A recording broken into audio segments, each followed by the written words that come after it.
അപ്പം ഞാൻ ഇന്നും കൂടെ ഉള്ളൂ, മറ്റന്നാ പോവേ ദുബായിലോട്ട്. അണ്ണി നീ വന്നിട്ട് 2 മാസമായോ? പിന്നെ ആയില്ലേ, സെപ്റ്റംബറിലല്ലേ ഞാൻ വന്നത്. എല്ലാവർക്കും ഗൾഫിൽ വന്നിട്ട് തിരിച്ചു പോകാൻ ഭയങ്കര മതിയാണ്. അവൻ്റെ സന്തോഷം നോക്കിയാണ്. ശരിയല്ലേ?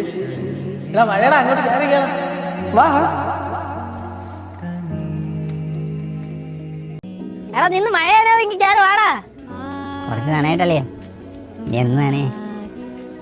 നീ പിന്നെ എത്ര ബുദ്ധിമുട്ടി പോണേ, നിന്നൂടെ കിടന്നൂടെ? കുറെ ലോണും എടുത്ത് കടങ്ങളും വലിച്ചിട്ടിട്ട് അച്ഛൻ അങ്ങ് പോയി. അമ്മയും പെങ്ങളും വീട്ടിലുള്ളപ്പം കടക്കാർ വീട്ടിൽ കയറി ഇറങ്ങിയാൽ പിന്നെ നമ്മളെ കാണുന്നതെന്ന് പറഞ്ഞിട്ട് വല്ല കാര്യം ഉണ്ടാകും. പിന്നെ അവളെ കല്യാണം അടിപൊളിയായിട്ട് നടത്തണം, നോക്കി ഞാനല്ലേ ഉള്ളൂ. ഇതെല്ലാം കഴിഞ്ഞിട്ടൊരു വരവുണ്ട്, പിന്നെ ഞാൻ തിരിച്ചു പോകില്ല. കൂലിപ്പണി എടുത്തിട്ടാണെങ്കിൽ ഇവിടെ കിടക്കും. അല്ലെങ്കിൽ ഇവിടെ കിടന്നിട്ട് കാര്യമൊന്നുമില്ല, വിശപ്പുറമെങ്കിൽ പുറത്തോട്ട് തന്നെ പോകണം. വേറെ ഒരു വഴിയില്ലാത്തതുകൊണ്ടാണ് ഞാൻ പോണത്.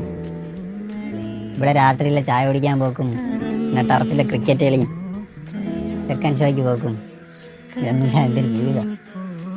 അവിടെ ഞാൻ ഒറ്റയ്ക്കാണ്. നല്ല വെള്ളമടിയൊക്കെ ഉണ്ടായിരുന്നെങ്കിൽ അതിനുള്ള കമ്പനിക്കാരുണ്ടായിരുന്നു.